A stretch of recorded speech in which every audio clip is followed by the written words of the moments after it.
Hello, amigo. Eagle Gardens one on Instagram, and this is fucking talking shit with Eagle, episode 835.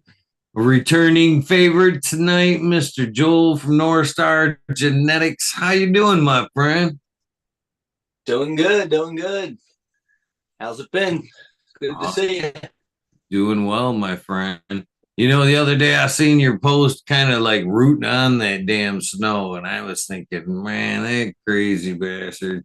I believe your post said in the mountains around you or near you, they're going to get 5 to 12 in the next 24 hours. And you said something along the lines like you'd like to see it in your lifetime. And I'm like, no, I would not want to see 5 feet of snow at one time. So, yeah, here's to you for wishing upon that kind of weather there. Did you get any of that kind of snow?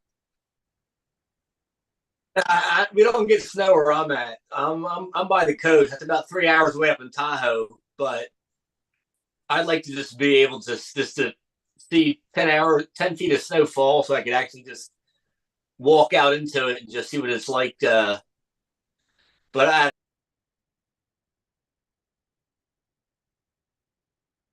He'll be back. I kind of thought there for a second there was a little bit of a lag. There he is. and then my signal was fading out there. All right. Downsides of the beautiful mountain living right there, right? I gotta do something. We have just not much of an internet option out here. I had to get like a regular cell tower booster or something just to boost the cell signal around here. At least there's some shit because Is that Tesla thing not it's a free option there? I forget what Pardon me. Tesla had the satellite thing. Is that, Link or something. Yeah. yeah, is that not available there yet? No, I can get that. I guess it's a bunch of money, and that's a bunch of money every month, and I don't know how good it actually is or not. I don't know. Plus, I think my neighbors were saying it was like a year waiting list out where I'm at right now to get it. But I don't know if that's still that was a while ago they were saying that. So, but Right on, I right on. did something. So, how you been? What are you working on since the last time we talked? It's been a minute. Yeah, well, doing good. I mean, weathering through a bunch of rain this winter. I've had some downpours, over a foot coming down in a week, kind of bullshit. But I've been between having a couple power outages. One lasted about 5 days, which is a real pain in the ass down there. My plants didn't like that at all, having to deal with intermittent lighting issues and just not being up to snuff with it really because of the weather. But we got through all that, and now I'm hunting through a bunch of new old seed starts. Um, I just wrapped up and harvested a bunch of other older TGA starts that I'm testing through right now. And like I said, I'm right now I'm about almost 3 weeks in right now to a bunch of seed runs coming from old stock from DNA Genetics and some BOG. So right now, just having fun, just planting seeds and going with it right now. Just enjoying myself a little bit. And then, of course, I'm busy getting clones for my greenhouses already and planted and getting ready. And I've been rebuilding greenhouses out back, getting ready for the year. And I got one house loaded up, and I'll probably be loading another house this weekend and just plugging along. You're always busy every time I talk to you, that's for sure. What do you do for like medium soil in them greenhouses? Do you reuse? Do you recommend every year? Nah, I usually use the soil once. I put it into my vegetable garden a lot of times. Different beds I have going. I've expanded that quite a bit. And then along my back road, I have a long sloped road that is actually I turned. Not a sloped road anymore. Now it's the backstop for a shooting range. So I've had several mounds of logs that I've been throwing soil on, so it decomposes the logs faster. And I have nice big planting mounds. I'm just going to plant full of ferns to help it suck up any stray bullets that bounce up through out of the sand traps and stuff. Right in the back. Almost make. So I got maybe new room for another maybe 2 more seasons worth of pots, and I'm gonna be looking for another project to use soil for. Right on. Who is there in particular soil that you use? I use the Happy Frog quite a bit because it's 2 cubic foot bags. And that's why I'm used to dumping my half a bag per pot I usually use. So it kind of helps me that size out, filling my pots up and everything. So I've been using that for years, so I'm sticking with it. They keep jacking the price every year on it. I've actually dropped some of your the strawberry brulee that you sent me a while back. I chose right off the bat out of things to grow in my comeback grow here, if you will. So I took, you know, I looked over all my seeds there, and first rounds, I didn't want to waste any time kind of calling males or, wasted space. So I decided to go, of course, with some femmes, and I chose your line there. Of course, the strawberry brulee. And man, them girls looking pretty. I got popped 4 of those seeds, so 100% germination rate. All of them are coming up beautifully. And thank you for sending those along. Very much looking forward to seeing what I get out of them in flower. I've got one of them that light kicks on here at 11 in the other room. That is would be second day into flower. So I haven't got to actually see any of the flower that's coming forth. But if you'd like, I guess I could share one of the ones that behind me if you'd like to take a look at her, I guess. Sure. Yeah, okay. Wow. This is Glad to. Yeah, right here. This is one of your gals right here. This is the strawberry brulee getting ready for ready to rock. Yeah, she's in the 3 gal. She started in the solo cup to the 1 gal at 3. I'm used to flowering my girls into a 10, but because of space reasons, I would go into the 3 gal. But yeah, she's pretty. She's ready. She's ready to rock and roll right there, and that's pretty much the structure. I topped twice on them girls, and then early on, and that's what I ended up with. So again, thank you. I've heard good things about the strawberry brulee from people that I posted up on the Eagle Gardens one side of things. That was like, yeah, I've had that. That shit's fire. So good. Very much anticipating the outcome, the outcome of that genetics there. So thank you, my friend. Awesome. Well, I'll be making a lot of new stuff in the future. I got a lot of plans for a lot of new fun stuff to play with. I'm gonna continue. I've been getting rid of a lot of stuff, and basically I can't keep starting so many seeds and finding cool new stuff. I don't have room for it, so I gotta start getting rid. So I've been getting rid of old moms, chucking more and more stuff. So I'm making room for all this new, all the LA Confidential I have going. The Sour Bubble 4, the real nice stout, indica looking, nice green, good looking plants. They're about 3 weeks in. I have a nice male from the LA Confidential. I think I have 6 of them from the Sour Bubble to sort through. So I got a nice selection to look through them. And then I got the super cantaloupe, Martian Mean Green times Super Silver Haze, and then Slee Stack times Skunk, all older stuff. And the LA Confidential and the Martian Mean Green Super Silver Haze, I got them at the 2005 Cup, I believe it was, in Amsterdam. I brought them back home with me from there. And I I've grown some of the LA earlier from that pack, and they were really nice, stout, creamy, coffee, chocolatey, funky, almost like cucumber melon mixed in with it too. I don't know how to explain it, but really good shit. So I'm looking forward to getting through that and bringing some of that stuff back, and just working with some of my current favorites, kind of mixing them in there and trying to get away a little bit from some of the past clone only stuff. I mean, right now at this point in the age, I feel like anybody wants, like, looking for cheesy stuff, or I want stuff that's like ChemDog. Well, you know what? We have S1s on the site you can pick up. If you really want, you can just get some cheese S1s or some ChemDog S1, go that route. If that's really what you want to do, you can find them for sure. I think now my mission is more to explore my favorite stuff that I've bred with and mix in some of the older stuff that I have still stashed away that I got to start popping, because, there's no point in collecting the seeds if you're going to collect them to the point they don't fucking germinate. All you're doing is collecting packaging at that point. Yeah, sadly, that can be true. And I'm one of those. I have a collection that goes pretty far back. And I just keep hoping oh, am I muted?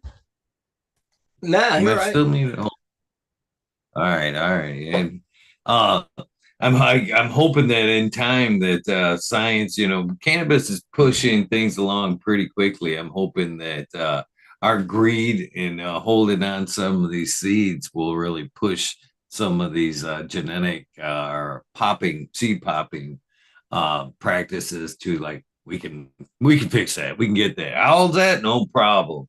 And then I've kind of heard in my reading process there, uh, seeds being popped as old as 30,000 years old, which is, I'm like, that gives me hope. You know what I mean? About, shelf life, you know what I mean? So if they can crack something like that, it gives me a little bit of hope about my older seeds. But yeah. Fuck yeah.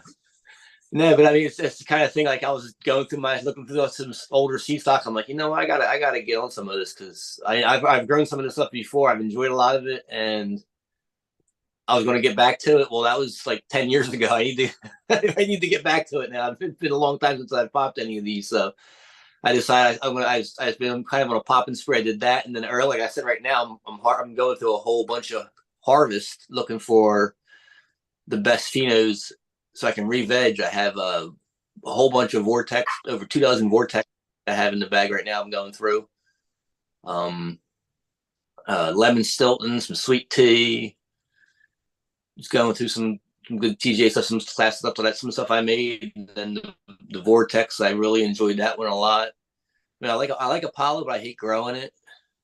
And I don't grow it for myself because it's all viney and pain in the ass, and it's old and tired to the cut I have of it. So it's just it's better to find a good cross of it to grow. I smoke the shit out of Phantoms, and actually that's one of my favorites right now. I'm all out of it because whenever I have some, I smoke it all up right away. So I'm actually getting ready to put about 6 or 7 of them into a greenhouse this weekend. So I'm ready to replenish my stock here because I'm all out of that. But yeah, so I'm making room to hunt through some classic shit that I can play with and move in that direction. And kind of, I have so much old stock that I'm holding on to just to make seeds with, and that's not my philosophy. I got something I got to smoke all the time. So if it's my point, if I'm already I've been smoking it for 10 years or 9 years or 15 years, I'm getting kind of a little tired of it. I like some of the newer crosses I'm making with it more, then I should probably let it go. So I'm trying to keep the best, what I think is the best. If I think the newer stuff's a little better, then why am I just become hanging so I can make more of the same seed that I can really go through a good hunt and find something new that's even better and work forward from that line instead of constantly going back. It seems to really be part of the bottleneck issues of, maybe 30 or 40. Well, nowadays, probably who knows how many variations of what people think are elite clones that are out there around probably a couple hundred elite clones that everyone's trying to breed back to all the time. And it starts bottlenecking instead of exploring new stuff. So I'm really making a mission right now where I got rid of my cheese. What else did I get rid of recently?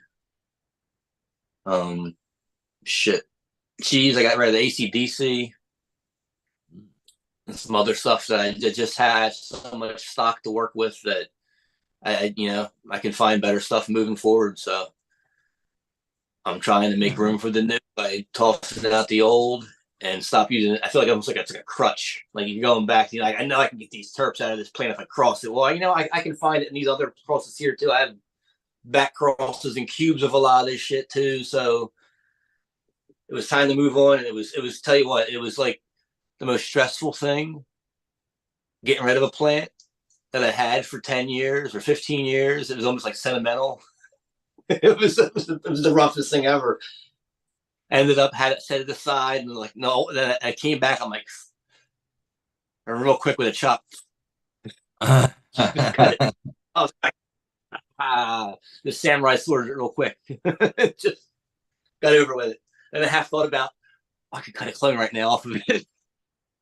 I'm like, nah, I've done that before. I gotta do it. I gotta make room, And then on top of that, I mean, we've been talking about for a while now, possibly moving. I have a kid that's getting like only 2 years after high school. One's in college. I'm like, wait, no shit, it might be a reality here soon. I gotta start thinking about scaling things down to a manageable size so that I can do something with it in a time period, and not be like, all right, we're gonna move. All right, it's gonna take me about 5 years to. I gotta get things manageable here for a little bit, and are you going to be like care the property first? Are the kids going to be like, you wait until you move off the mountain after we grow up?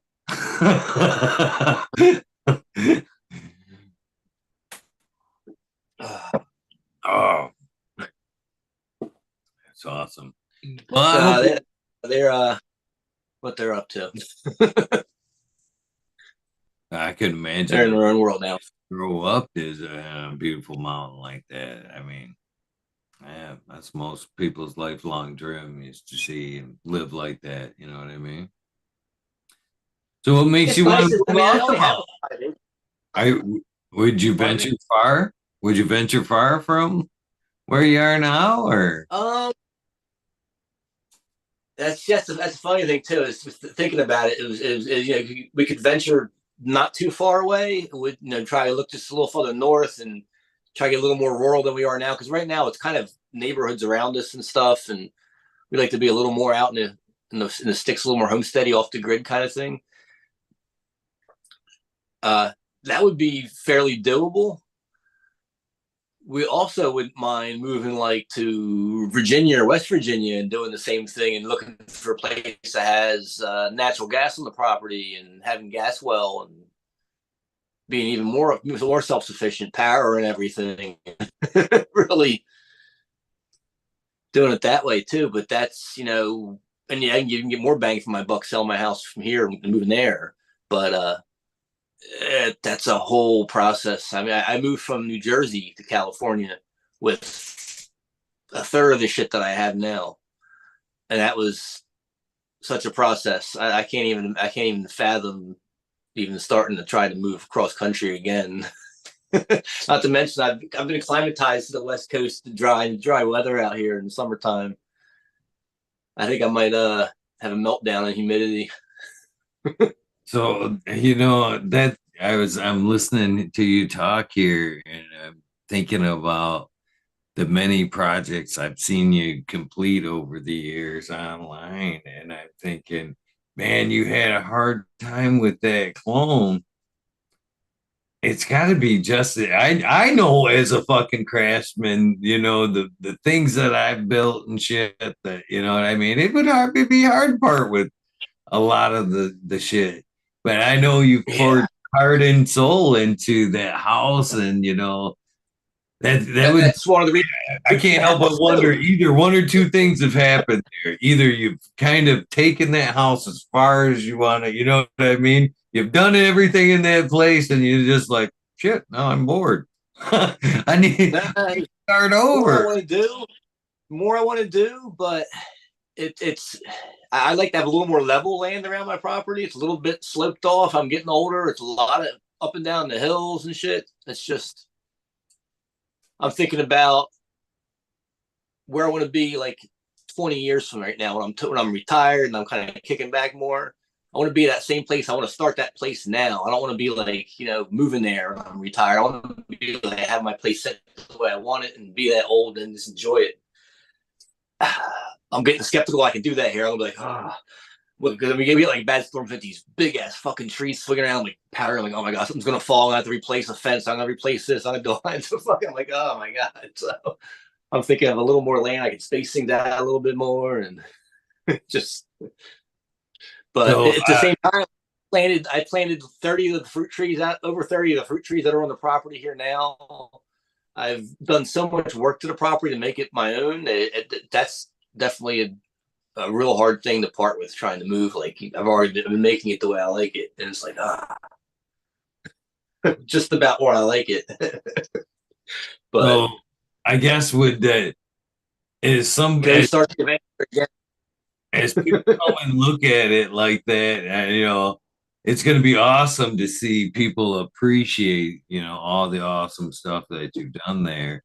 But so would it sway you guys any if, say, like you have two bidders and one of them came through and was like, oh my Lord, I just love all this. You know what I mean? They appreciated every little thing you did to it. But like say their bid was lower, would you go with the person that appreciated everything that you did about the house, or would you take the over in cash? It depends on how much lower we're talking. Right. A few bucks, yeah. If it's something significant, that would be like, damn, that's that's a sizable chunk of money. That definitely going with the higher money for sure. I mean, probably anything over like $10,000 would be like, nope, going with the other off. Right on. That's Right. closing costs and commissions, all that kind of shit. So I need all that money's gonna go somewhere. Right on. I kind of get it. I kind of do that. That's why I asked. There's been many times in my life where somebody's just kind of appreciated what I put in. East Coast. Yeah. That's what I did in the East. I was a real estate agent on the East Coast for years, Jersey Shore. Really? I've never seen that situation happen, but I don't know. I think I would advise my client, take the higher money because you're going to close for X amount of dollars. You're going to pay 6% to the closing office, and you're going to pay other 5%, 4% to the real estate office. So you're going to miss that money if you don't take it. I guess. Or use it as leverage and tell them you have another offer, and you think it's that much more beautiful, then outbid them. Yeah, you're right there. That's what I would tell people. But yeah. What are you putting out in the greenhouses this year? I guess that's another question. Would those go with you, or would that just be part of the deal there? Oh, the greenhouses will all ship to stay here. I'll just build new stuff wherever we go to. If we're going anywhere, so I don't know. We'll see. It would be a ways off, but like one greenhouse right now is loaded with some of the dark wood I'm smoking right now. I got a bunch of that in there, and I have some blood moon in that one, and I also have a cell, a runs times Alcatraz. And I have two phenos of that right now. I have one that's kind of really OG dominant straight down. It's like all just like really OG the way it came out. And then the other one is definitely more of a funkier, chunkier runts mixed in with it.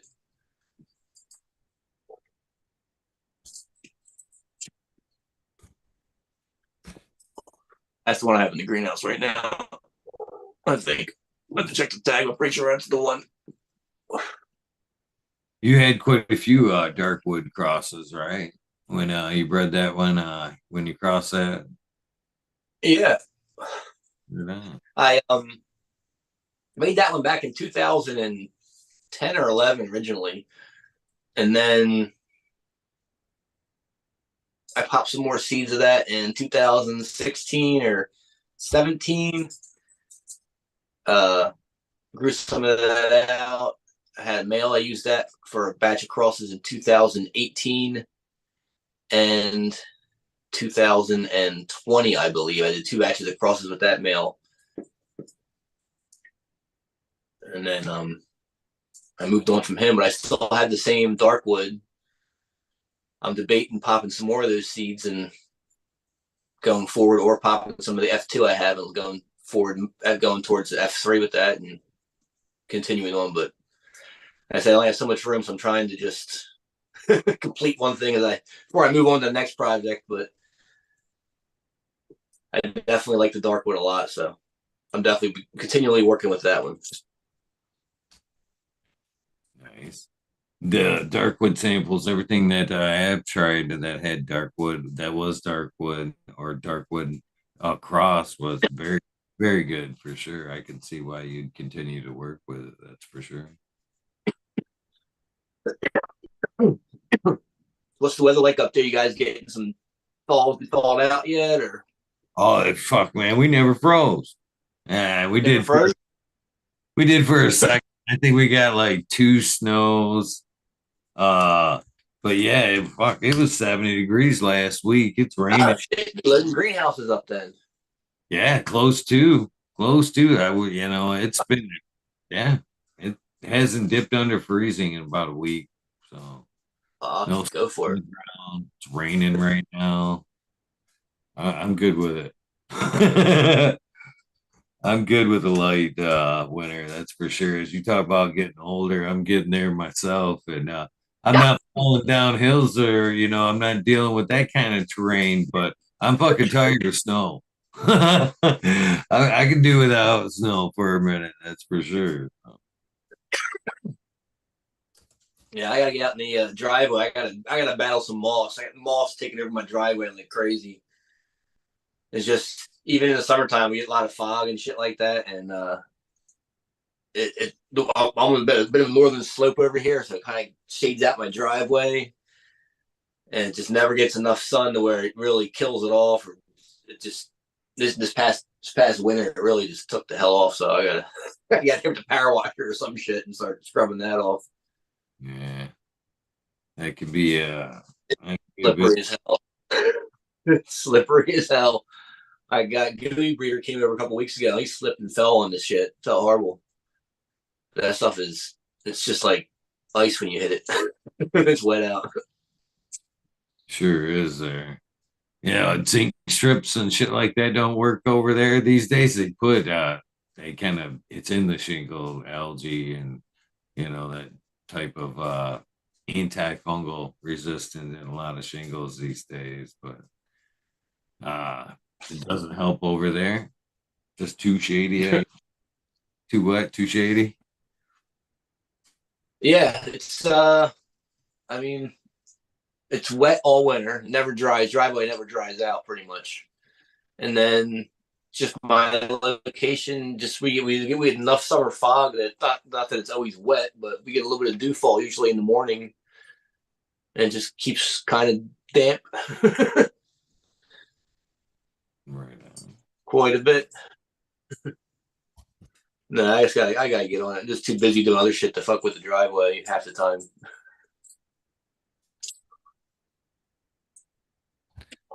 So So something to do. would you be interested in the tissue culturing if instead of killing off some of these older strains, if it wasn't so damn expensive? I mean, what is like tissue culture out there on the West Coast, if you even consider it? Um, they hold stuff for like 200 plus a month,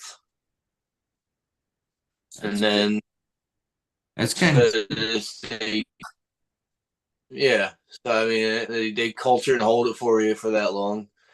Um, I don't know. I mean, A lot of stuff, like I said, a lot of stuff you can find nowadays. It's out there. Just places that have a lot of the shit and clones are out there everywhere selling these strains, and same with this tissue culture all over the place. So yeah, if I really feel the need to, I gotta have cheese back. Like the wife gets pissed, like she can't believe I got rid of the cheese or something. I tell her, yeah. So she finds out they got rid of the cheese, I have to get it back. Um, I'm sure I can find it. It's not the end of the world. And like I said too, I have CSI has all kinds of S1 selections. I just pop a pack of their S1 just to have, just to see how much like that is. If she's happy with it, then she can keep growing that for her. If it comes out close enough like the mom did, then go for it.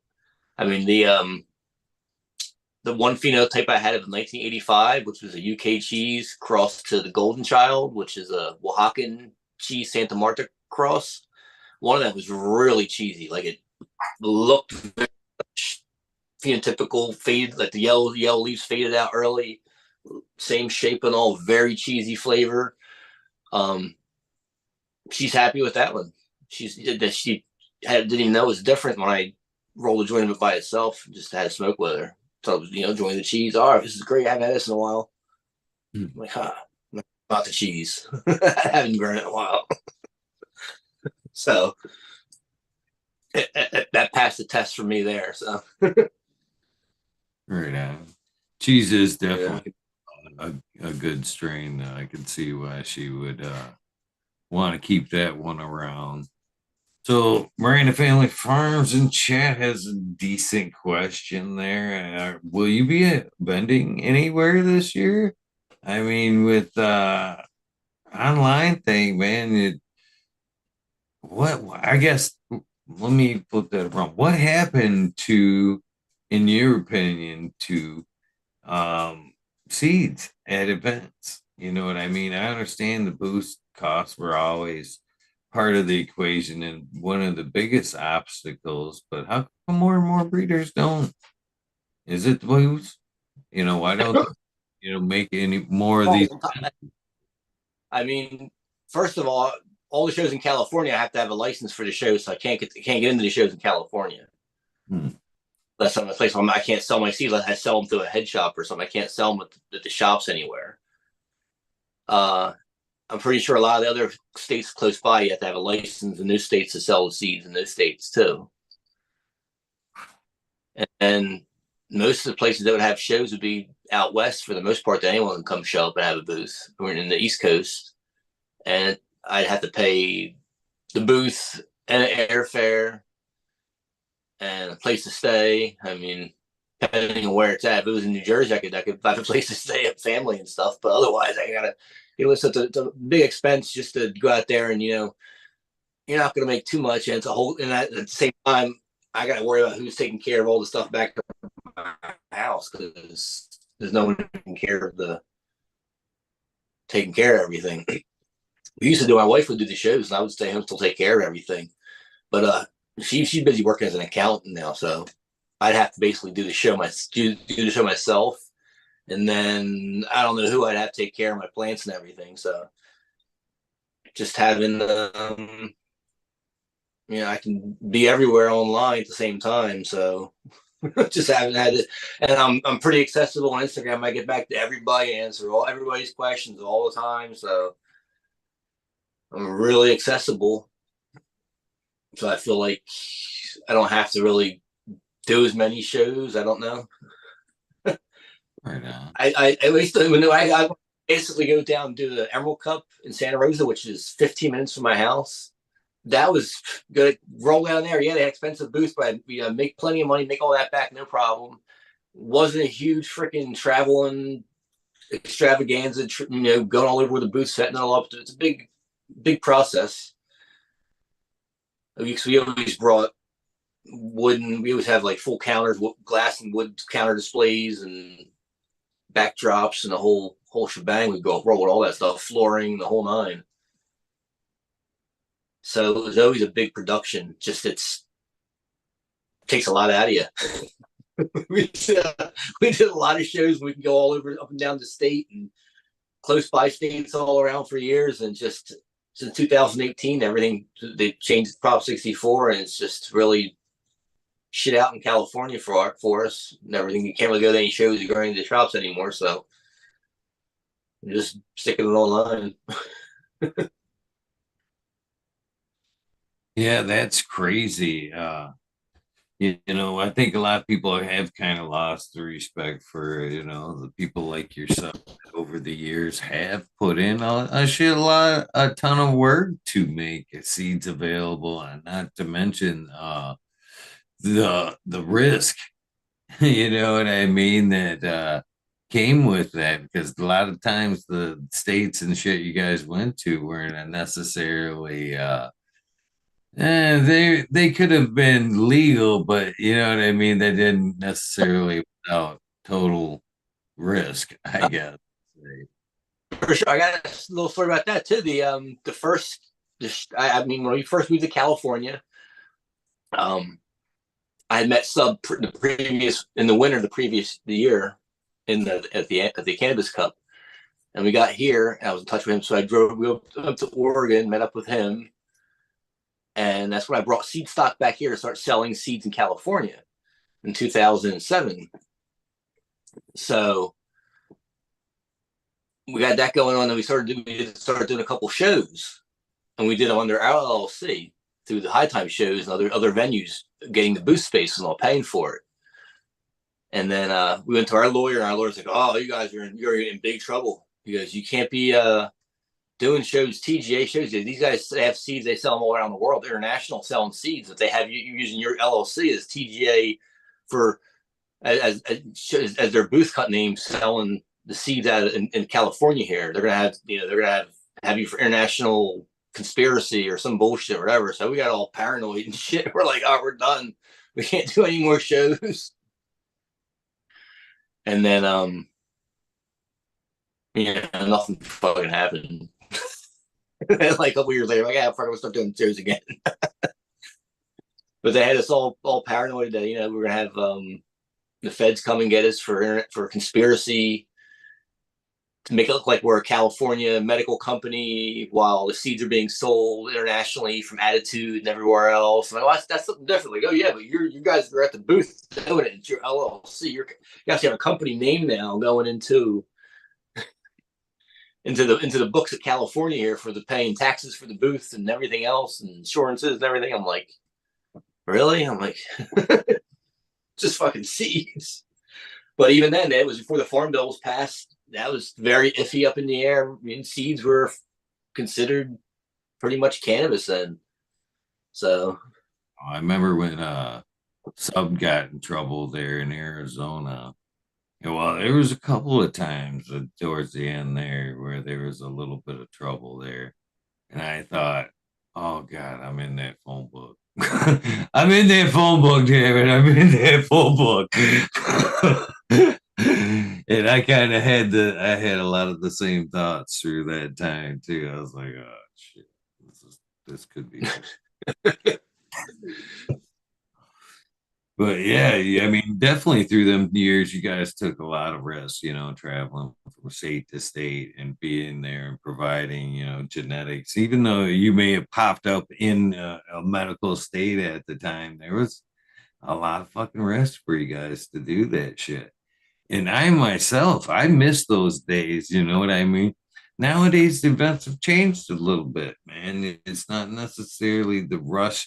I mean, back in those days that you're kind of talking about, when people like myself got there, and a lot of times it was like you knew you wanted to get there at day one as early as you fucking could get there, and then you ran to people like yours booth to get score that fucking gear that you guys have been talking about or whatever, you know what I mean, online, because that was more 9 times out of 10 the only chances that we could get to run up and actually cash in hand grab that shit. So it was always right to the breeders, and then if we scored our shit, then we enjoyed the event.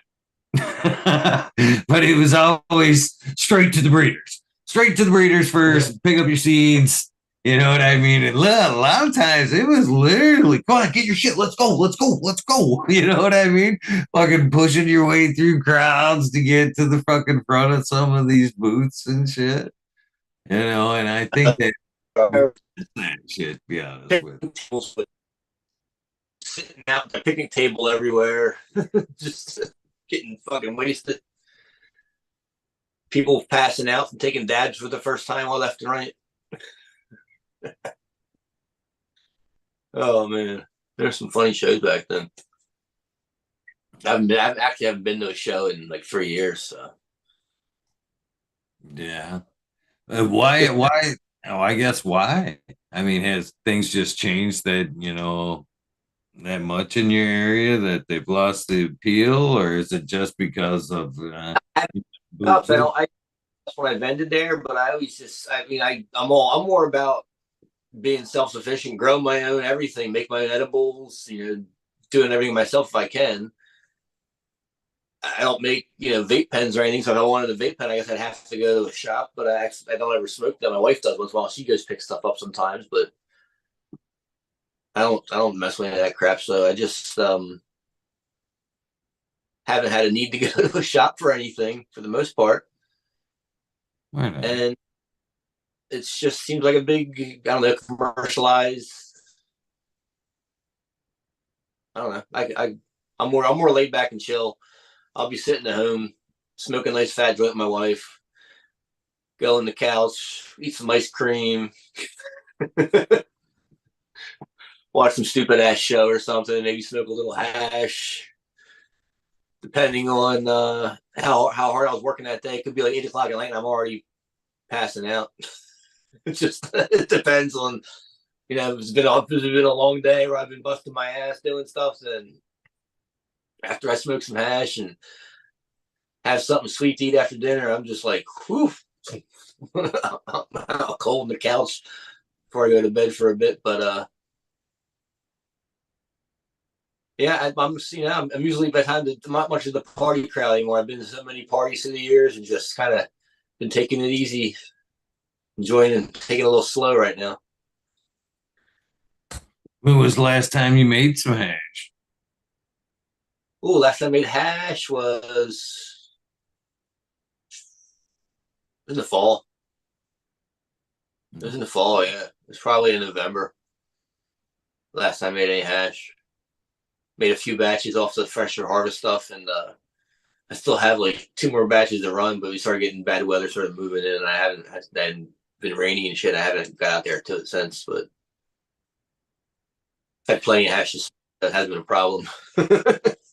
If I remember it, you like to dry sift, correct? No, I use the I freeze dry little patties.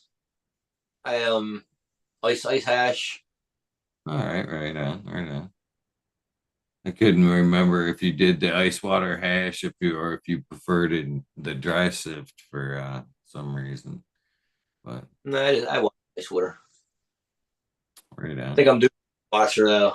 I mean, it's doing the trick, but it's just getting hard to wash. Getting like worn down from trying to scrub the trichomes off it everywhere. Just so beat up. You got to be like 9 years old. Time for a new one. I like some of the new stainless steel stuff that's out there, the fancy crap, but it's just so goddamn expensive. I mean, thousands of dollars. I mean, just wash a little hash for myself. I don't want to spend thousands of dollars to watch. I can spend a couple $100 and make really good hash. Do you do any pressing at all? Do you press rosin at all? No, I would like to. I had bought a press back in the day, and I had a trouble. I had one of the ones that had like the mash the nugs down with it, and it has like 2 heating plates or whatever. But they ran off of a coil, and that thing was all fucked up. It didn't work right, so it never worked properly for me. And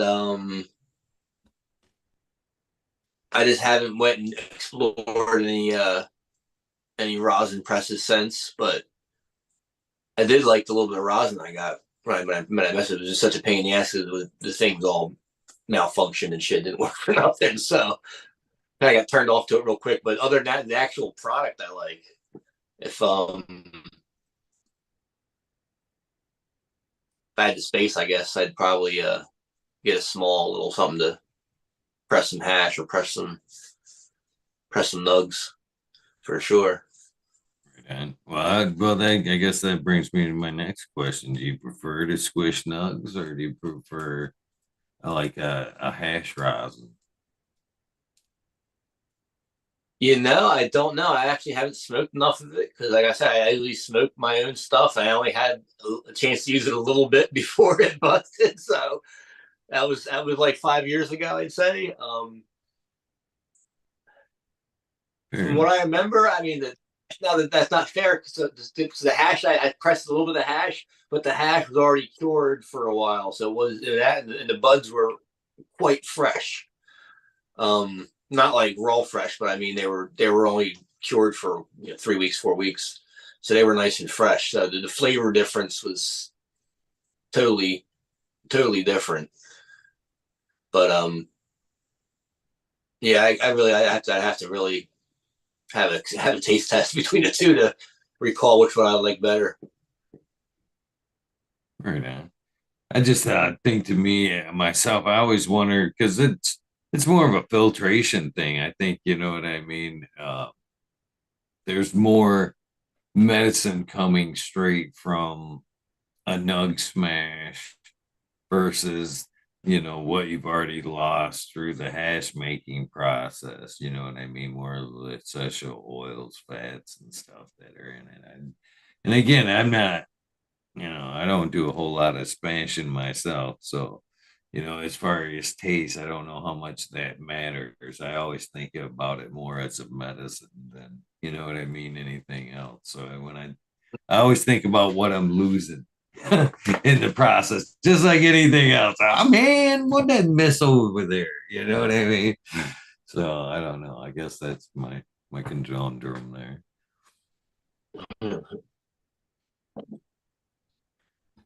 So what's hot off the press? What's some of the new stuff that's you're releasing out there?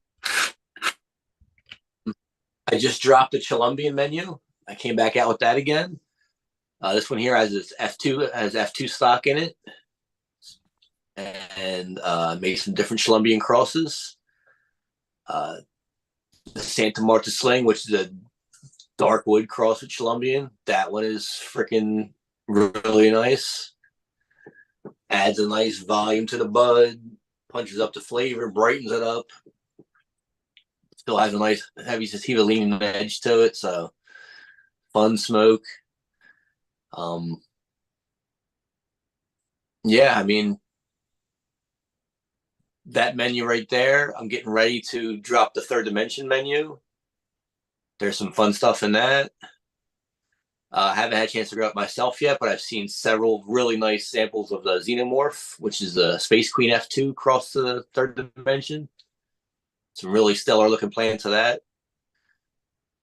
And I've got the small little taster I've just started messing with. It is the General Zod, which is a Phantom Zone across the third dimension. So it's Apollo 13 times Alcatraz times Apollo times JTR.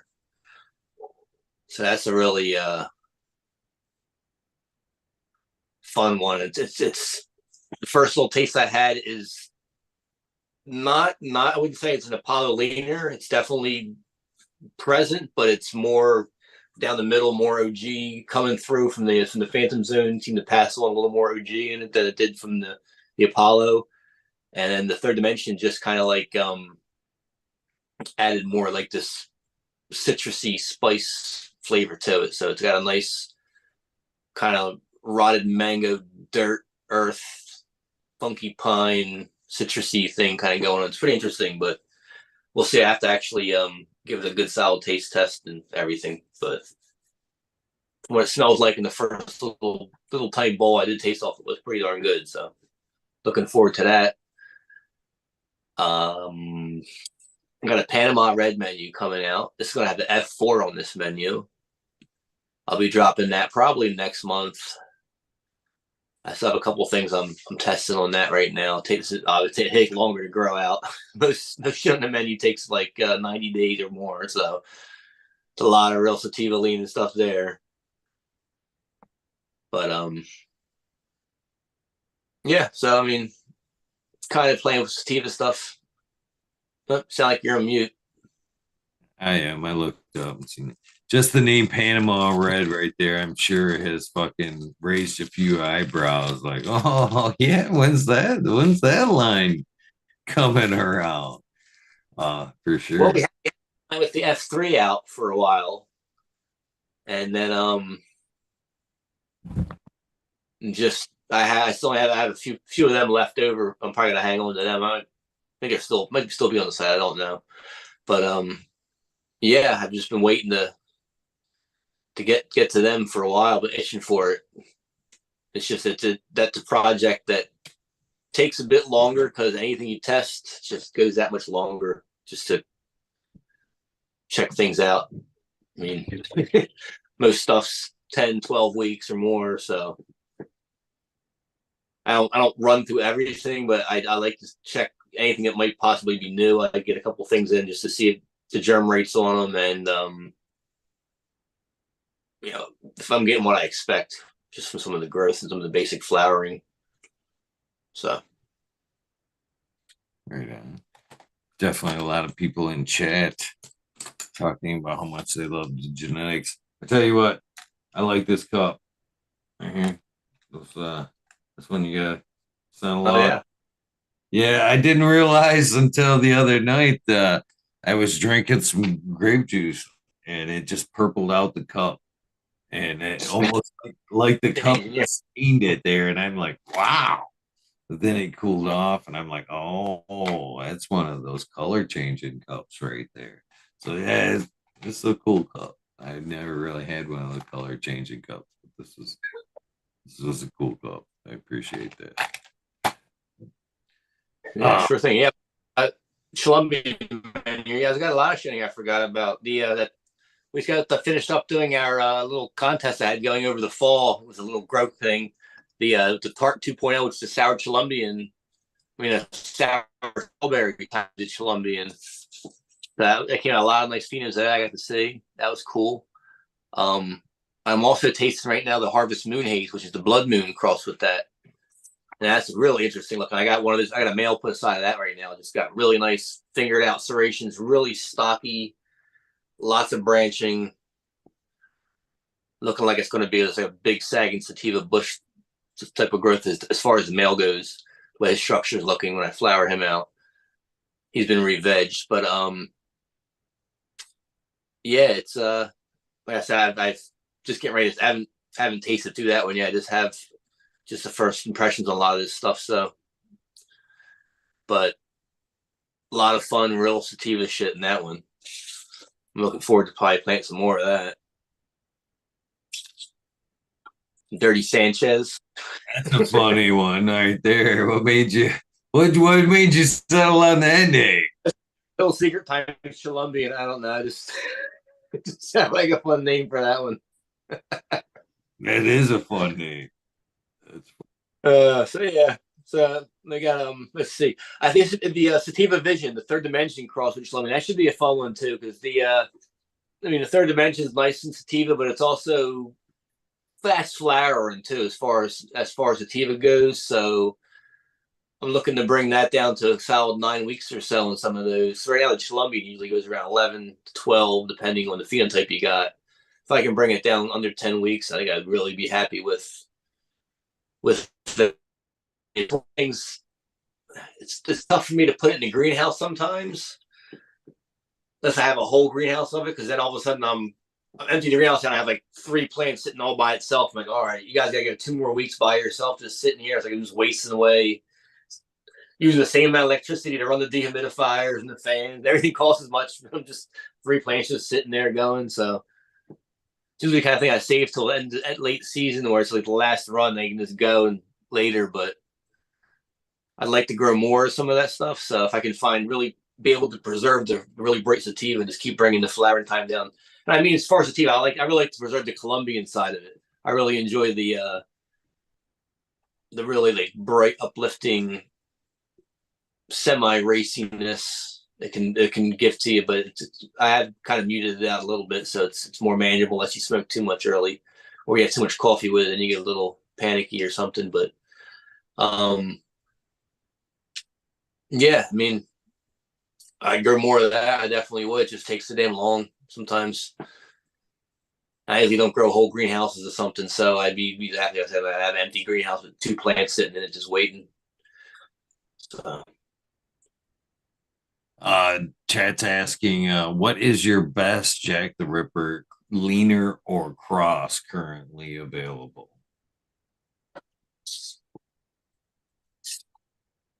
Jack the Ripper cross. Well, I have a couple. I actually haven't grown much of them out, so I don't know what ones they lean towards.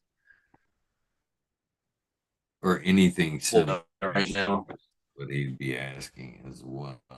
What I'm growing right now that I really like, if you like Jack the Ripper, the Sugar Jack.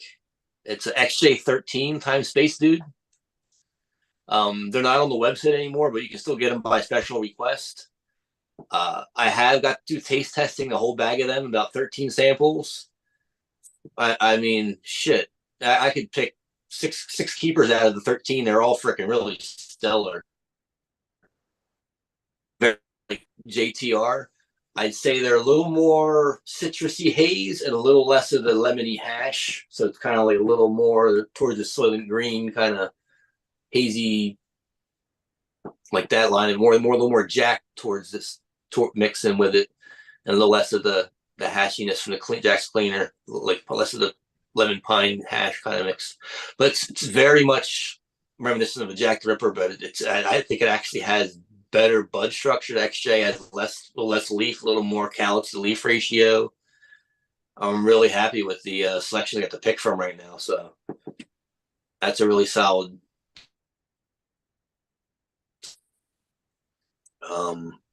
You can get them by special request on Genetic Supply if you just go in there and ask for Sugar Jack. That's not a problem. I'm all out of Jack the Ripper seeds. Let's see. We do have a whole Jesus OG menu on sale this month. There's all kinds of good shit on there. We have a nice F2 on there.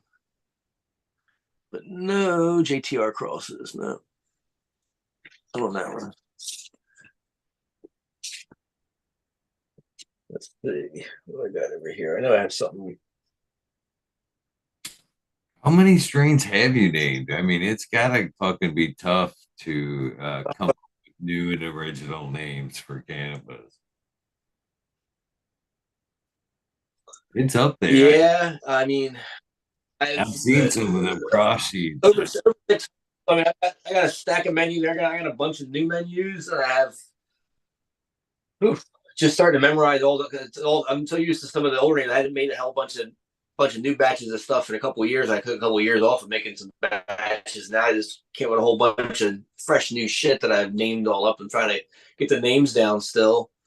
And it's a load of shit. It's tough to remember. For sure. They're asking, do you plan on working with the LA Confidential? Or are you going to put together a line with that? You know, I only have the one male, so I'm gonna see what he can do. If I don't get good pound out of him, or I get some kind of bullshit stock after what he makes is bullshit or something, then it won't go forward anywhere than that. But the Sour Bubble 4 I have growing right next to it, I mean, they look identical. So the genotypes set on those are very much in lockstep. They look side by side, very much, same growth pattern, structure, everything. So if need be, I would be hitting up a Sour Bubble to the LA Confidential because I have more females to pick from. I have 4 females to pick out of them, and they all look really solid. So I have a good chance of finding a good out of them. I only had 5 that made it out of the old seeds. So we'll see what I got. It has to be something worthwhile. Like I said, if what I get's not not keeper quality, then it won't be moving much forward than maybe one or two little novel crosses, and that's going to be it. But if I find something good, then it's game on. It's got to be pretty tough at this point to make that menu. I mean, you've made so many crosses, it seems like it would be tough to go, all right, yeah, yeah. You've made Well, them. I'm trying to. I'm actually. I've stopped doing as much of the breeding in the greenhouses. I'm trying to scale that back because it makes way too many seeds. First of all, either I use smaller pots and have more plants in there, and I'll have a whole shitload of stuff to make, or I'm putting bigger plants in there and I'm making tens of thousands of seeds. It's just it's obsessive amounts of seeds to make. So I'm trying to do limited greenhouse action. I'm actually making some smaller greenhouses so I can still do it and shrink it down to size and replicate it into a smaller like 8x10 size greenhouse to make a reasonable batch of smaller seeds, like 7 or 8 different crosses in a nice confined area, decent amount, and not too out of control. But I've been moving indoor making crosses, and even then I'm still usually making about a dozen to 15 at a time. I decided I'm maxing the menus out at 14 just because that's all I could get the information on there, and it's all I can comprehend and keep track of anymore at this point. It's just it's just too much. Like I said, for years I've been trying to build out the genome, get more and more stuff to explore with, and being a little self-reflective, thinking I'm getting older now. Like I said, I'm 45. Just thinking, I got a lot of seeds I got to get through here. If I keep expanding shit, I'm never going to get through the stuff I really want to explore. That I've made some killer shit that I might never even get a chance to pop. So I want to start trying to pick through certain things and zero in on my favorite flavors and my favorite highs and everything. And certain plants I'm looking to replicate certain cannabinoid ratios, like solid 1-to-1s. I want to make sure I have access to that all the time. A good 4-to-1, have access to that all the time. So a lot of the breeding is going to be getting narrowed down to refining my set of genes to things I like a lot. Combine a lot of my sativas down to have 2 or 3 really nice sativa lines I like myself. Narrow down all the OG stuff. I'm doing a lot like that right now. I have like I said, I have some of the Cell going.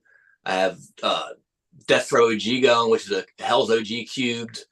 The Alcatraz male I'm still playing with. I have a Shakespeare OG, which is a different, supposedly original OG Kush crossed with a Deadhead. Multiple different OGs that I'm mixing around playing with. I'm gonna probably plant some more stuff in the future and work with that, but I'm trying to find freshest that I still think is the freshest, but true to original OG, solid, vigorous, solid performing, and breed down a couple really good OG lines for myself and just try to move forward and narrow my line down to a couple of things I like the best for my, go with half a dozen or more different flavor lines, something nice citrusy line, a nice hazy line. I like, like a Bubba LA style indica lay out on the couch in the evening kind of thing. So it's get a different certain selection set and kind of breed within that instead of expanding everywhere, and just kind of narrow in right now a few of the things I like the most. I figure I can always go back sometime in the future and pick something else up and just go with it if I need to. But So what's been one of your favorites, on or off the menu? I mean, over the years you've created so many. I know it's hard. I know it's hard to, call one out, but what's one of your favorites? I think that the sour Colombian, it's not on the menu anymore. I haven't grown it in years, but these little crosses in Colombian, certain things of that were just, I mean, the high off of it, the way you like, it was like every day was a perfect sunny day. It just felt like it was just All right, it was just tackle day. Today is perfect. It just had you that nice chipper, fucking feeling good kind of mood. It was great to have like mid morning. You get you've done a couple things in the morning. You're getting ready to go. One more cup of coffee, and then 3 or 4 little puffs off a bowl of that, and you're just like shit eating grin, and it's a fucking great day to tackle the next kind of shit you got to do until lunchtime. You're just ready to go. Um, I really probably need to get planting some more of that. So that's like one of the lines I'd probably want to plant through and explore more of. I don't have the East Coast sour anymore to cross back to it or anything like that, but I mean there's phenotypes in there that they're everything has a Colombian lean to it. So there's nothing I don't find any like straight up East Coast sour type plants in there at all. But I find stuff that's bud structured more like it, and it has a funkier twist to the flavor to the that's not straight up Colombian flavor. It's definitely got a sweeter, mixed in citrusy, funky fuel in the background kind of flavor mixed in with it. It's like almost like I don't know, like almost like a swamp gas in the background kind of thing or something on. But the high off of them is fantastic. And then even the ones that are more Colombian leaning still seem to have, in my opinion, an elevated high over the regular Colombian. It's a Colombian pheno. It tastes just like Colombian. It's this, spicy, piney, earthy, lingers in your lips, and it's just like some.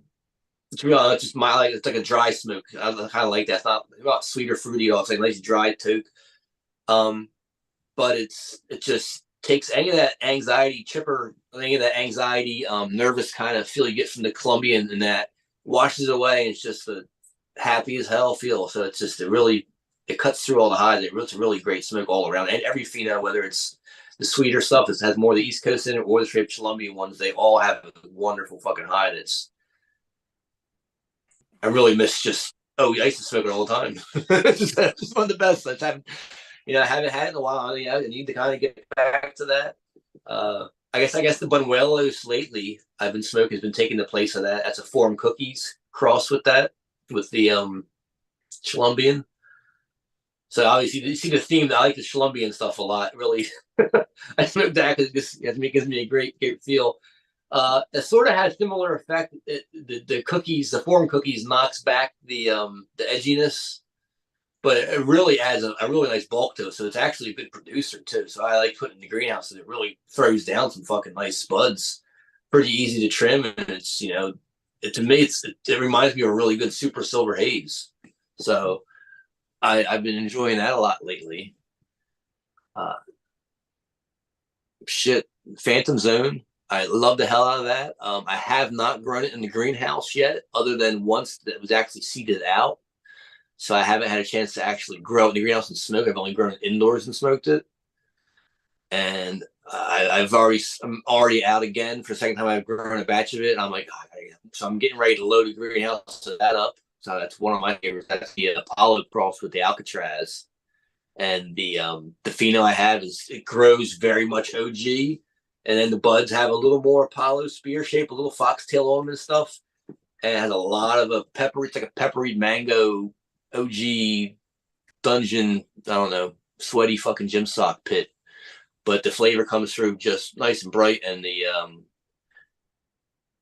it's upbeat to the sense that you're happy, you want to watch something fun on TV, you feel good, but you're definitely laid fuck back mellow. Like you're just smiling, like, yes, I'm down for the ride and do whatever, but don't make me have to go out and run or nothing. I'm just gonna go enjoy the view everywhere. I'll go out for a walk or stroll through the woods. Like it's a great one just to take a nice walk on a nice flat hike, go for a nice little walking toke and take dog for a walk or something is good for that for sure. But yeah, it's a wonderful smoke. I love that one. Yeah, I definitely don't need the don't go for a run shit. I need the sativa shit. I'm go go go doing shit. So I got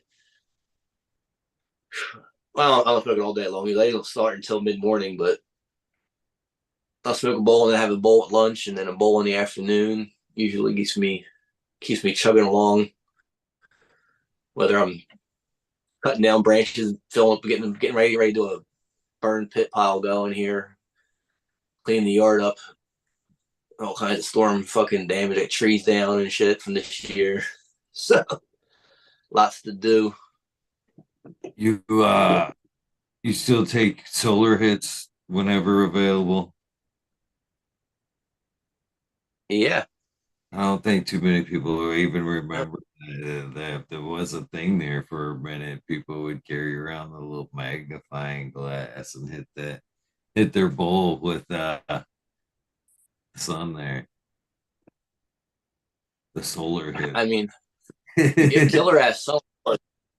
Um, why not? I don't know. I get good sun. It tastes good.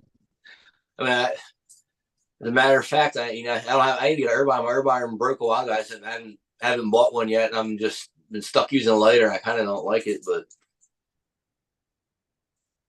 it is what it is.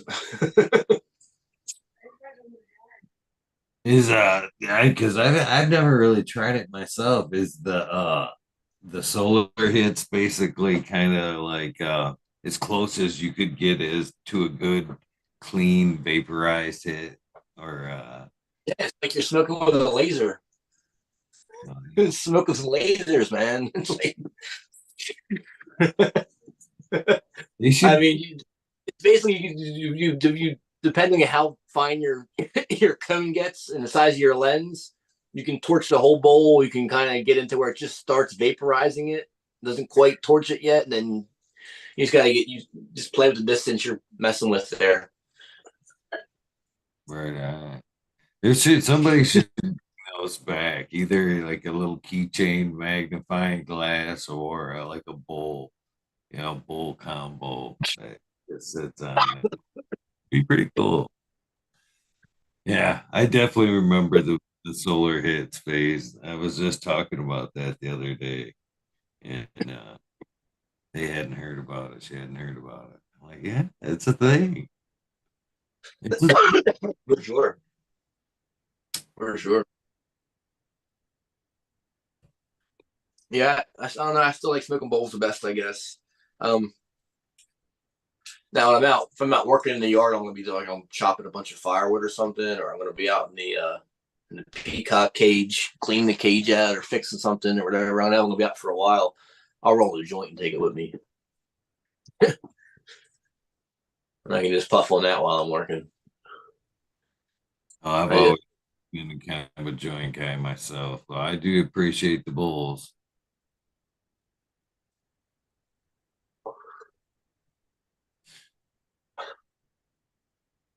So, what do you any plans for the summer?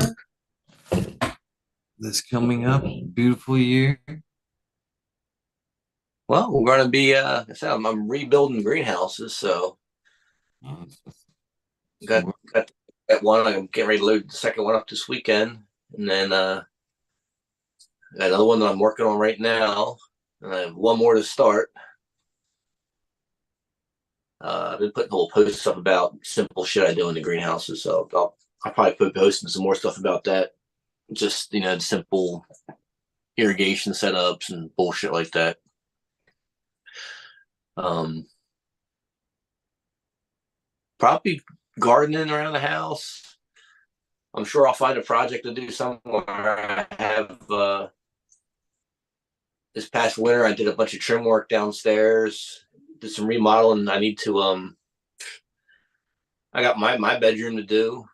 I got my bathroom needs a remodel. I got lots of stuff to get to, so we'll see. I got to find something that's it's a doable project that cannot be too consuming all the time. I have to work on my deck, do some refinishing on that still, and a couple things. So I got a list of chores to tackle for sure this summer. And then the vegetable garden, get in there and grow some yummy stuff, some tomatoes, and actually have a little bit of garlic in the garden right now going. Yeah, my wife's in here yelling, "Make hash!" because she saw that hash.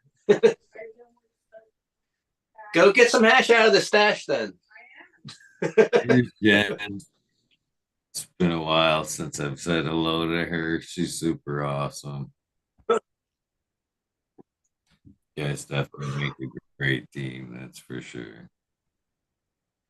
And I have like this this big square plastic like gasketed box in the room in the bedroom. It's like it's an airtight like a big vault box kind of thing. It's all full of different bags, a bunch of different hashes and stuff that she's going into the box to go grab something.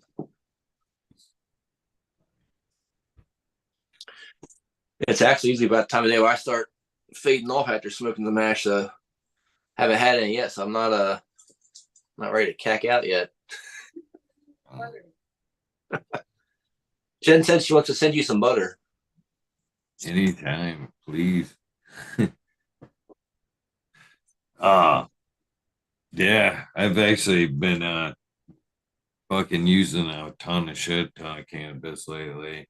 It's funny you brought up the running because that's what I've been doing. That's what I've been doing a lot of my time is running these days. That's why I was like, yeah, no, that's not for me.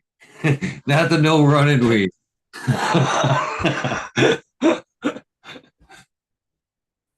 But, yeah.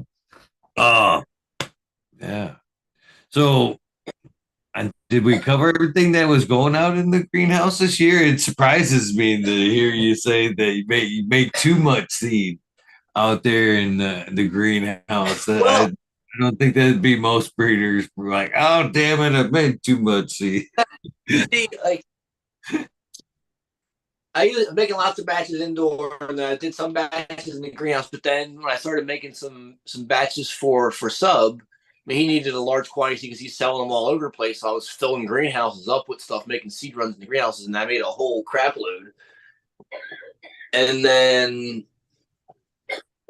a couple of years after of making stock for him, then he started. They basically, with him and Jill splitting and airing all the dirty laundry out everywhere, it was like his seed sales kind of plummeted. And I still had a shitload. He's like, dude, come on, you're killing me. I got like literally had like 150,000, almost 200,000 seeds of that I made for him. So it's like,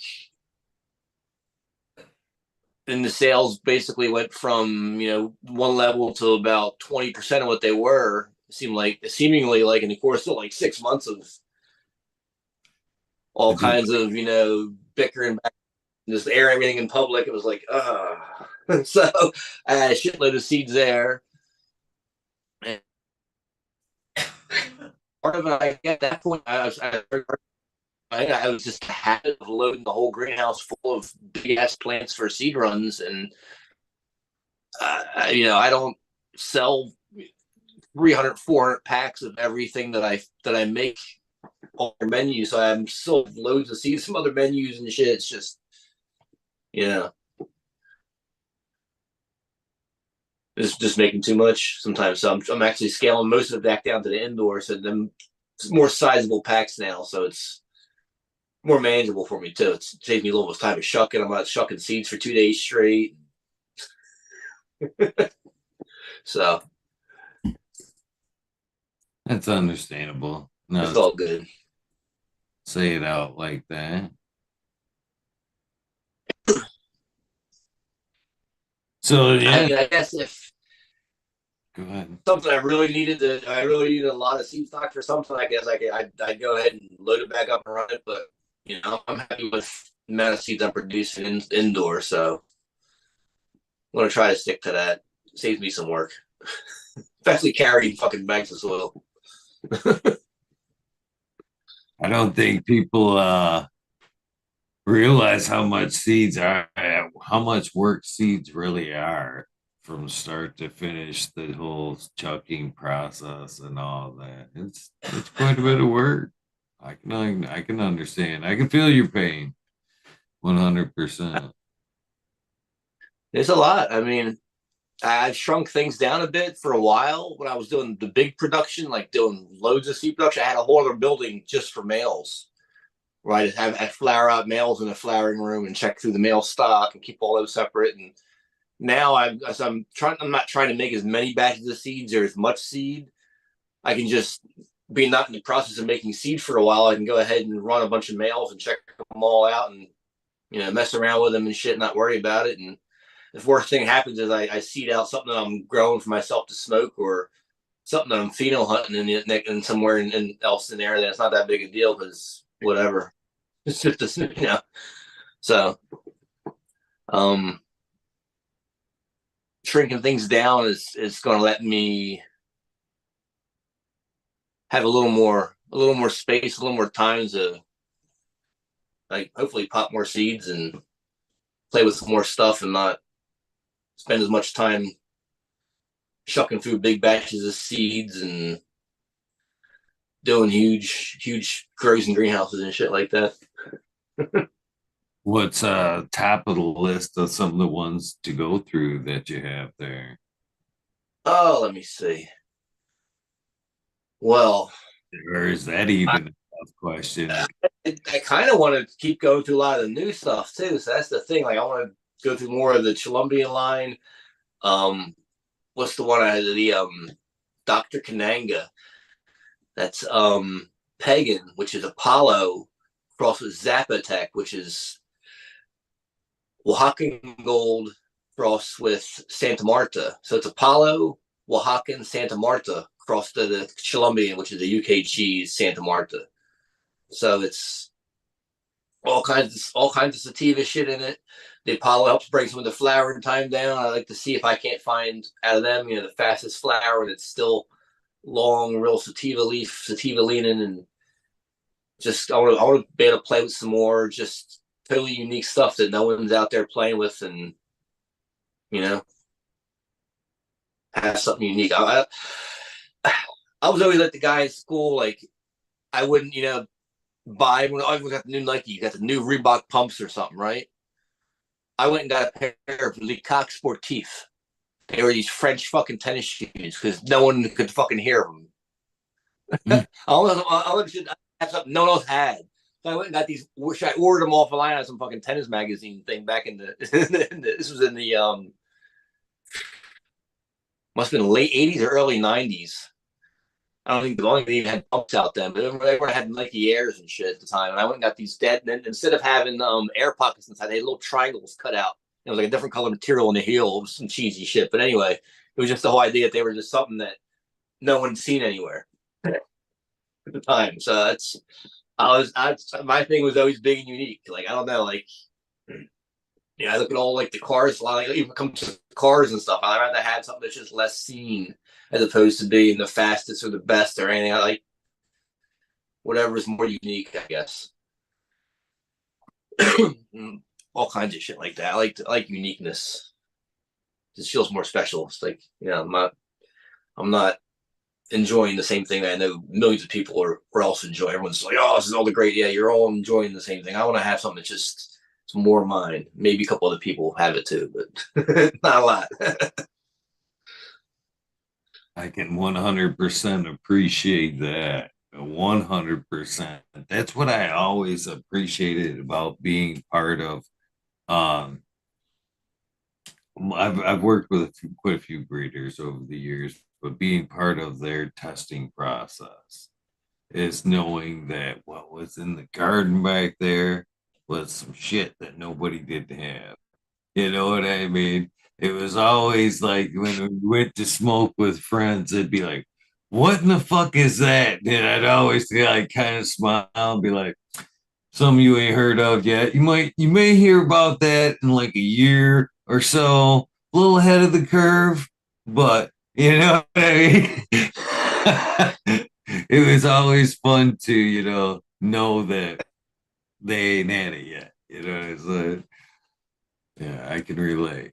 I can relate to your mindset there 100%. Oh yeah. I like, I mean, I'm thinking of, there's just, I don't have to plan anymore. It happened there. My phone died. There we go. I'm back. I lost the screen for a second there. But, yeah, I'm thinking back like a couple of years ago, I had a plant, Roll the Bones, which was a 2112 crossed with Deadhead F2. Um, so it's an Old Mendo Haze crossed with a Colombian crossed with a Deadhead F2. It was a funky salt tooth leaf. But anyway, I got this really wispy, hazy, funky phenotype came out of it, and It tasted kind of like lemongrassy, but then it had like grape nuts, like rye bread. I don't know how to phrase it. It was kind of funky taste to it. Didn't even seem like much, but then all of a sudden I felt like realizing, holy shit, this is like psychedelic. Like it was everything in the backyard looked like everything was like cardboard cutouts, like layered. I was like, holy shit, everything's really looking fucking whacked. Like having like a flashback or some shit. So I grew that a couple times because it was a fun ass smoke to have. But I mean, I didn't really desire the flavor too much. It kind of was, that's kind of harsh, kind of tarry the way it smoked. It was like, I don't know. It was very land racy. Came out whatever came out with it, but yeah, it was just a blast to smoke. So that's that'd be something that I'd like to have a project where I try to find that phenotype again and breed just for that high, just for that effect, and breed that into something so I can I can be pretty sure that I can plant some of these seeds and find something that got this really trippy psychedelic vision shifting kind of thing going on. I always interpret that for me to be in the long flower, that shit that's got to go Yeah. forever. You know, is there a way to kind of shorten that, get that and shorten that process, or is it just got to go that long to be in? And I guess that'd be the next question. Why is that it Well, has? that's kind of what I'm trying to work on more. Try to find the shorter flowering versions of that. I mean, the old Mendo haze, that was a haze that was grown from original haze stock back in the day. It was grown up in Mendo and pollinated year after year. And the actual plant that I got from Gooey Breeders, a 2011 selection, but they kept breeding for the earliest, most flavorful and the earliest selections that would come in that was still haze dominant. So I think if you make multiple selections year after year, you can bring it down. That actually comes in. So I'm happy with a 9-week harvest on that one. You bring it has really nice like lime margarita pine, nice hazy, bright buzz to it and stuff. It comes in pretty freaking fast, real fast for a haze. Shit, that's real fast. So now, it's a Colombian. It's Colombian bud, Colombian, and selections made. So you're gonna have real long flower and wispy buds and all that. Starting from that gene and you can work your way down. So it'll take a lot longer. So you try to find something that if you're looking like a haze, like make a haze that's shorter. So I start with the old Mendo haze. Save myself some time. It's already been bred and selected, and that's Colombian. If it's truly a haze, and then work it in with your other stuff, and just try to find stuff that still doesn't dominate your cross flavor wise or any other profile, but you can still try to bring it down the Apollo. That's always a fast flower, and yet it's still sativa, so I don't have to worry about it muddying up the high of it. But it's fast flower, and the only thing I might have to work on is trying to get the flavor out from trying to have it be a fast flowering Colombian. So I have to work on the flavor where I eliminate the Apollo flavor, but yet it would still bring the flowering time down and try to get that reasonable. So it's just a matter of playing with, turning dials basically and flavors and buzzes and things, just trying to make selections in your male stock and your female stock of what you're breeding with. So, talking about like breeding stock, there was a question in chat wanting to know what do you look for in a male when you're selecting your males? Well, I usually start by getting rid of the real fast flowering stuff. And anything that goes really long, unless I'm looking for instance, trying to find this long flowering sativa version out of a cross, and I might go for the longer one. But normally I'm looking for something that's somewhere down the middle, an average flowering time. I'm looking for a good stem rub. I'm looking for structure. Does it have the branching that I like? Most of the time, you'd like to be able to smoke the female versions of the plants so you can find out what you like from the females, then try to translate that to the males by look and structure, leaf structure, flowers. I also like to re-veg all them. So when they re-veg, I see how well they re-veg, how vigorous they are. A lot of times they put off extra trichomes when they re-veg. So I get a really good smell of the trichome production off of them. And ultimately, in the end, what it comes down to is males that perform and make good seed stock, where the offspring are really fucking good. That's the end result. That's how you know you have a keeper. You can have everything line up, all the stars line up. You think it's the most perfect male, and it could still just not produce, or sterile pollen or some shit like that. So. But like, for instance, like my Alcatraz male, I've used that multiple times. He smells like you do smoke him just alone as he is in veg. He stinks like OG, just rank. So that right there was the big tip off. This was a special fucking plant, because just in veg, it smelled like a dank ass cracking a jar of OG open, rubbing the stem. So a lot of times that's one of the major giveaways would be the smell. Is there any signs of, say, like Sub used to say, like when he'd select for a male, like he would kind of lean more towards the last to show, you know what I mean? That he found that the later to show males would be a little bit more sedated, a little bit more couch locky, and that's what I get a little more later, but I don't go to the last issue. I usually get somewhere in the middle, depending on.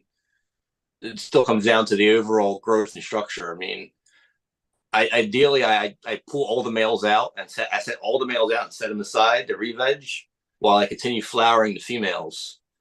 When I smoke my samples, I take notes of what the females look like, structure, all that, and compare that males. Stock in with the male stock, and then I go for the smells and everything. I've actually smoked male flower, certain ones that smelled really good. And as far as for like CBD stuff, I send male flowers out for testing for the cannabinoid ratios, so you know what you're working with. Oh, Eagle, my phone's getting low on battery here, so I think we're gonna have to call this to a close soon. right on. Well, I'm always grateful for the time I get, for sure. I guess a couple of questions before we get going there. There was one in chat that wanted to know if you had anything that was similar to the Agent Orange, taste and structure. The other question again was about breeding.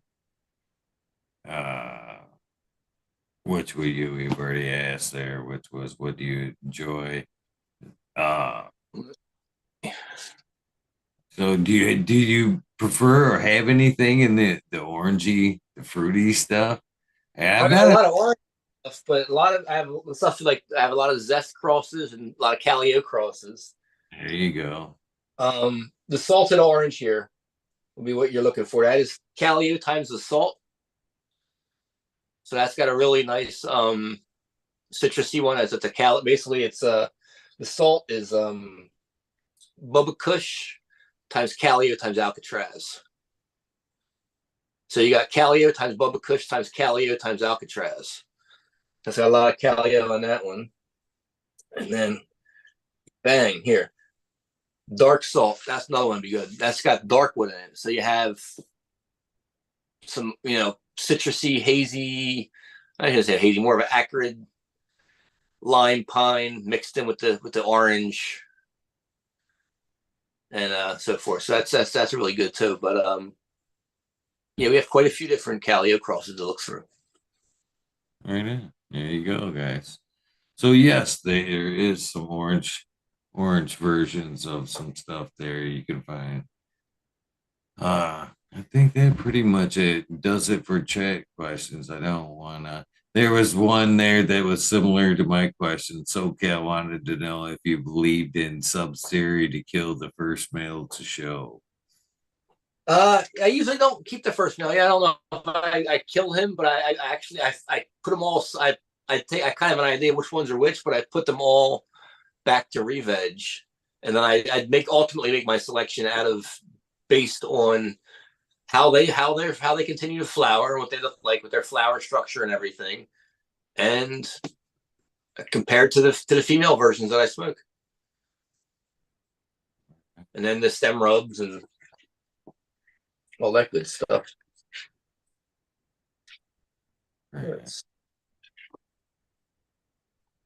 I'm definitely I appreciate you taking the time to come out and hang out with me.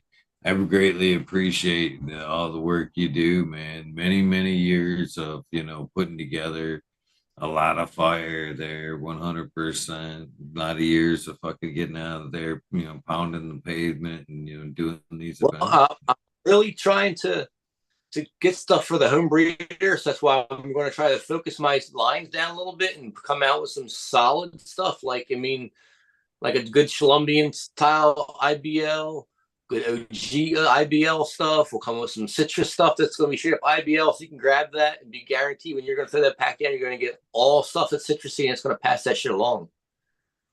It's going to be a dominant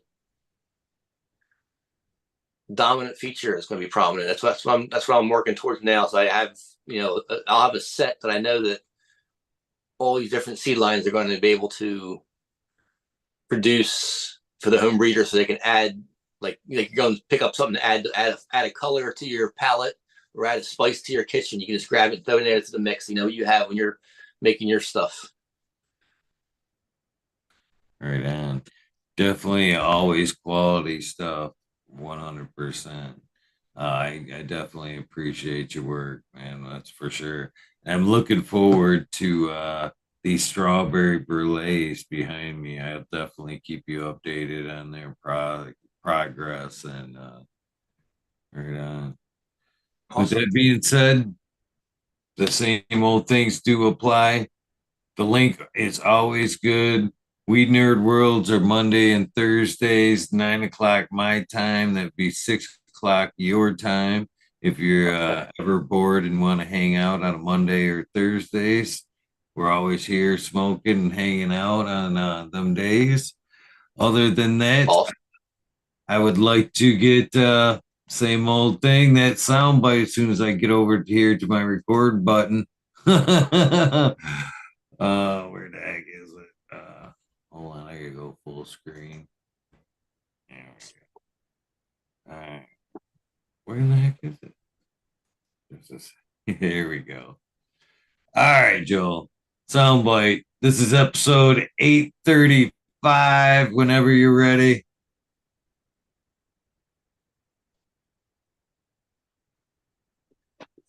What's up, y'all? This is Joel from Norstar. Just sitting here hanging, bullshitting, fucking talking shit with Eagle. Episode. What episode? I fucking forget. 835, my friend. Out there. 835? 835. 835. All right, I got it. Take two.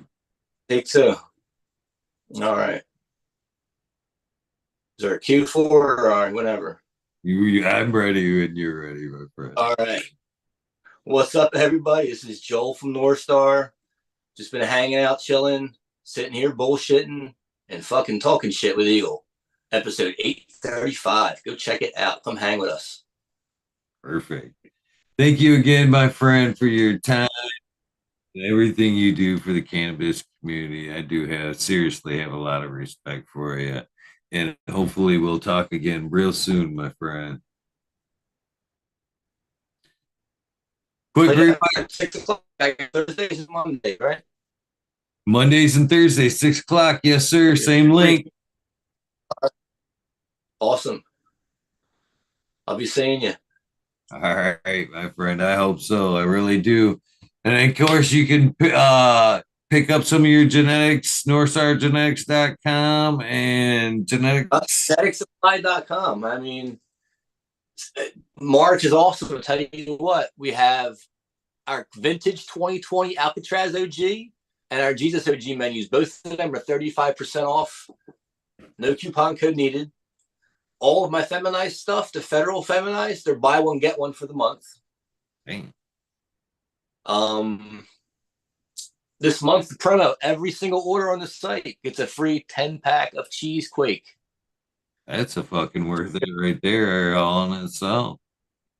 You can go and order a 5-pack off the vintage Alcatraz menu for like 30 some fucking dollars and get a 10-pack of cheese quake on top of it. And I've been putting out 50 packs of old stock that I found from a box that I had going to the Emerald Cup 2018. They were all 50 packs. And I still have some of them left, so I've still been putting some of them in the orders. So they're still left to go. I probably have maybe a dozen to 15 packs of them left to dish out, but I've been sending them out all February into March now. Cheesequake was one of my favorites, to be honest with you. That was one of the first ones I grew out that was like Cheesequake, Crazy Train. First two I grew up. What else got going on the site this month is great. Groundbreaking Seeds. We have a bunch of their stock. We're getting a restock coming in. They do a lot of work with Vortex, all kinds of Vortex stuff. They have an F3 out right now. It's really good. You guys should check them out. All the weed nerds would probably really get a kick out of some of the crosses they have going. They have some Chernobyl Vortex stuff. So a lot of fun shit right there they're playing with. And then CSI, a huge restock. Lost picture there again. I'm back. The CSIC that's got a huge restock from them guys, and it's all kinds of S1 stuff, just loads of S1s that people want to, HP13 S1, ChemD S1, Chem91 S1, Lemon Tree, UK Cheese, Purple Hindu Kush, Granddaddy Purple. He's got all kinds of. He has a huge collection of stuff. So he has a huge S1 load of stuff he dropped on me. So that would be great to check that out. Lots of fun shit there. Yeah, I mean, Genetic Supply is a place to go to get our stuff nowadays. So everyone's got to head over there and check it out. 'Tis the season. It is. Get them seeds popping. I agree. I've been walking around chucking them out to all the local people. I love fucking Sub made that possible for me, or in the original days there, or gave me the initial. So this time of year, I walk around with a pocket full of seeds everywhere I go. It's even funner these days because people are more open with their cannabis cologne. You know what I Yeah. mean? So if I can smell it or I hear you talking about it, I fucking will interrupt your conversation and fucking, here you go. Today, I was at the water. My water shit here, Joel. So I was fucking at the local Walmart getting some fucking water. So I fucking I left. Well, and I should thank you because you were part of this too. Fucking I left a sticker, fucking talk shit with Eagle sticker. Okay. And oh yeah, that camera. And fucking a pack of purgatory and a pack of fucking jelly bean times Colombian that I had made just left it there. Like, okay, the next person I've got good confidence will smoke weed. So I'm gonna leave these two. You know what I mean? So cheers for it. And it is that season. So give a clone, buy some seeds. Spread the love. I agree. Cheers, brother. You have a great night, and thank you again for coming on. Thank you all, you guys, for tuning in, hanging out with us this evening. It was a fun episode. I always enjoy it. Take care. Thank you, my friend. Most importantly, guys, don't forget to do something nice for somebody. Everybody, it's fucking crazy world out there. Take care of yourselves. Brandon Max kindness save lives. With that